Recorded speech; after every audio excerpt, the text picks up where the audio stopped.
Russian President Vladimir Putin reportedly rejected a note from Ukrainian President Volodymyr Zelenskyy seeking peace in the more than a month-long conflict.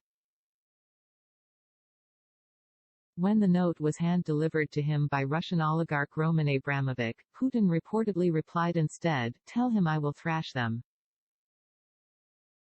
The Times of London reported Monday that Abramovich, an ally of Putin acting as Russia's envoy to Ukrainian negotiators, last week met Putin in Moscow and presented him with a handwritten note from Zelenskyy outlining the conditions he would consider in order to reach a ceasefire agreement. Though the newspaper did not diss the exact contents of the alleged note, the Times said Putin's response was unequivocally clear, "Tell him I will thrash them." Fox News has not verified the report. Abramovich, who along with two top Ukrainian diplomats reportedly suffered a suspected poisoning in Kyiv earlier this month, was present in person Tuesday in Istanbul, Turkey, where another round of talks between Ukrainian and Russian delegations happened for the first time in nearly 3 weeks. His exact role in the talks was unclear, as the Kremlin has stressed Abramovich is not an official member of the delegation in Istanbul but has been serving as a go-between for the Russian and Ukrainian sides.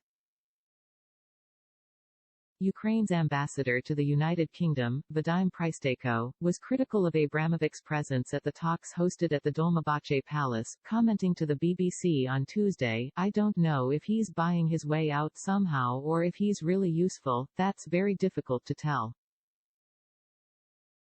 The Wall Street Journal and Netherlands-based investigative group, Bellingcat, both reported about the suspected poisoning on Monday, saying Abramovich, Ukrainian lawmaker Rustem Umerov and another negotiator had all experienced symptoms that included red eyes, constant and painful tearing, and peeling skin on their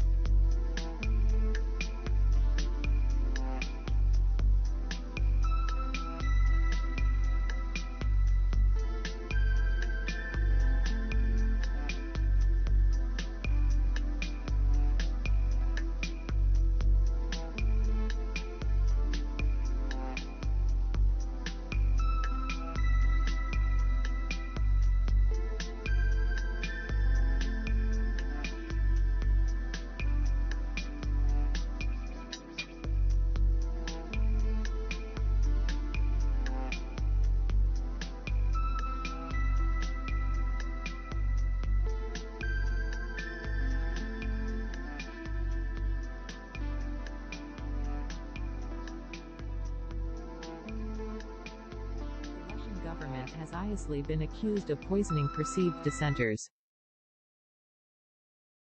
The Kremlin has been tied to the 2020 nerve agent attack on Russian opposition leader Alexei Navalny in Siberia, the 2018 nerve agent attack on Sergei Skripal, a former Russian military officer who defected to the U.K.,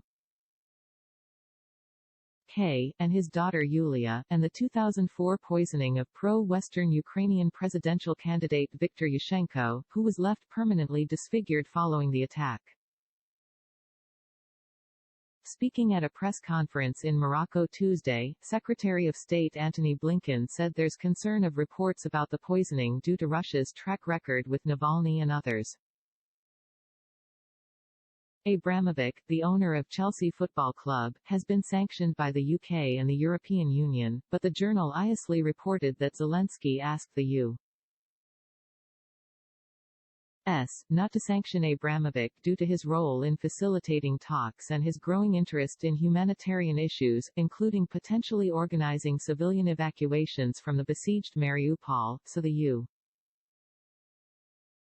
U.S. Treasury paused plans to do so. Russian state-run news agency RIA Novosti published a photo Tuesday showing Abramovich speaking with Turkish President Recep Tayyip Erdogan and Foreign Minister Mevlut Cavusoglu at the meeting.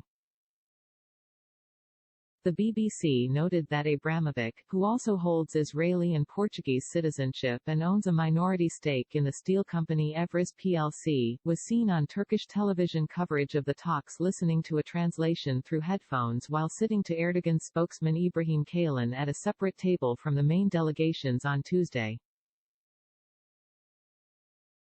As talks were underway Tuesday, Russian Deputy Defense Minister Alexander Fomin told reporters in Moscow that his country has agreed to fundamentally cut back military activity in the direction of Kyiv and Chernihiv in order to increase mutual trust for future negotiations to agree and sign a peace deal with Ukraine, according to the Financial Times.